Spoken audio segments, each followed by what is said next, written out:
మా విహారయాత్రలో భాగంగా వెంపటి హనుమంతరావు గారి గుప్తా ఆధ్వర్యంలో నడుస్తున్న మా యాత్రలో భాగంగా వింధ్యవాహిని ఆలయం గురించి సంబంధించిన వివరాలనైతే ఈ వీడియోలో తెలుసుకునే ప్రయత్నం చేద్దాం. ఈ ఆలయం అనేది నేపాల్లోని పోఖ్రాలో ఉన్న ఒక ప్రముఖ హిందూ ఆలయం. ఈ ఆలయం పార్వతీ దేవత అవతారమైన భగవతీదేవికి అంకితం చేయబడింది. ఈ ఆలయం ఒక కొండపై అయితే ఉండటం జరుగుతుంది. ఇది హిమాలయ పర్వత శ్రేణులు మరియు పోఖ్రా నగరం యొక్క అందమైన దృశ్యాలను ఇది అందిస్తుంది. ఈ వింధ్యవాహిని ఆలయం అనేది నేపాల్లోని పోఖ్రా అనే ప్రాంతంలో అయితే ఉండడం జరిగింది.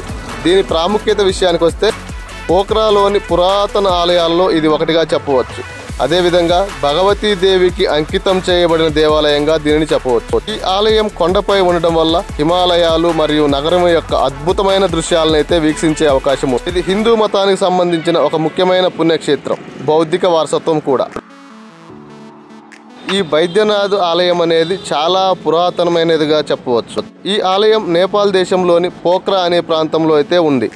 ఈ దేవాలయంలో సరస్వతీదేవి, శివుడు, హనుమంతుడు, వినాయకుడు సంబంధించిన చిన్న దేవాలయాలు కూడా ఇక్కడ స్థాపించడం జరిగింది. ఇది పోఖ్రాలోని ఒక చిన్న కొండపై వెలిసిన దేవాలయం.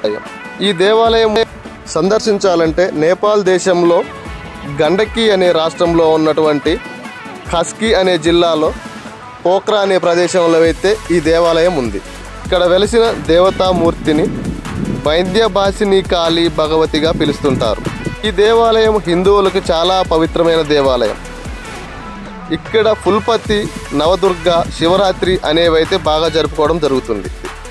ఈ వీడియో ద్వారా వింధ్యభాసిని అమ్మవారి దర్శన భాగ్యాన్ని అయితే నాతో పాటు అయితే మీకైతే చూపించడం జరిగింది. నేపాల్ వరకు వచ్చి చూడలేని వారికి ఈ దర్శనం అనేది ఉపయోగపడుతుందని భావిస్తున్నాను. ఈ వీడియో మీకు నచ్చినట్లయితే తప్పకుండా లైక్ చేయండి.